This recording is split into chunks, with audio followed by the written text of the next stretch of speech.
Whilst whenever the Honorable Chief Minister or as a minister I go, we sleep in a bus in our party office and we go get investments. TCS, Cognizant, ANSR, Satwa, now Google. We're working so hard, so aggressively. So we are not here to talk, we're here to execute. And we've showcased what decentralized development should be. And it's funny that they are now endorsing what we are doing. So I really thank my opposition for endorsing the hard work that this government has done. It means a lot.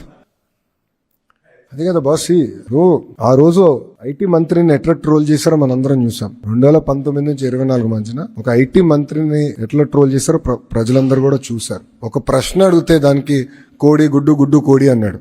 ఆయనకి ఏ అర్హత ఉందండి? ఆయనకి అసలు data centre అంటే ఏంటో తెలుసా? విచిత్రం ఏంటంటే ఒక ఐటీ సంస్థ ఆయన అడిగింది, సార్ మాకు ఇప్పుడు కొంచెం దూరం ఉన్నాం, పబ్లిక్ ట్రాన్స్పోర్టేషన్ లేదు, పబ్లిక్ ట్రాన్స్పోర్టేషన్ ఏంటి అంటే బస్సులు వేయండి అని కోరారు. అది కూడా ఆయన చేయలేకపోయాడు boss. He could do that. 2 years వాళ్ళు అడిగితే అది చేయలేకపోయాడు ఆయన. మేము అధికారంలోకి వచ్చిన వెంటనే మొదటి నెలలో ఐటీ కంపెనీలు అందరితో నేను మీటింగ్ పెట్టుకుంటే వాళ్ళు అన్నారు, మిగతా అంతా మీరు చేయండి కానీ ముందర మాకు బస్సెస్ చేస్తే చాలంటే వీ డిడ్ దట్.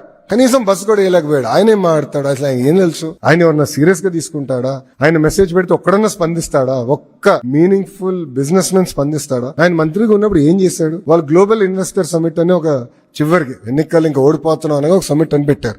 అప్పుడు ఒక electronic media national media person ఏమడిగారంటే, మీరు గ్లోబల్ ఇన్వెస్టర్ సమిట్ అన్నారు, చాలా సంతోషం, గ్లోబల్ కంపెనీల పేర్లు చెప్పండి ఏమేమి వస్తున్నాయంటే ఆయన ఒక్క కంపెనీ చెప్పలేకపోయాడు.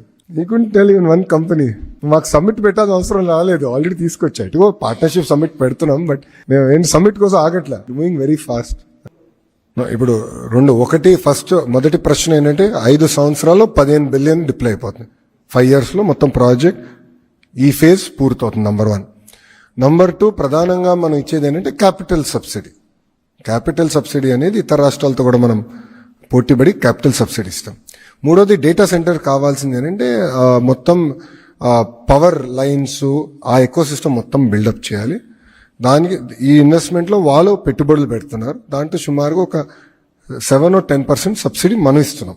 ఎందుకంటే ఒక లైన్ వచ్చిందంటే అది కేవలం గూగుల్ కాదు, మొత్తం ఎకో సిస్టమ్కి వస్తుంది. సో అట్లా పెట్టుబడి పెడుతున్నాం.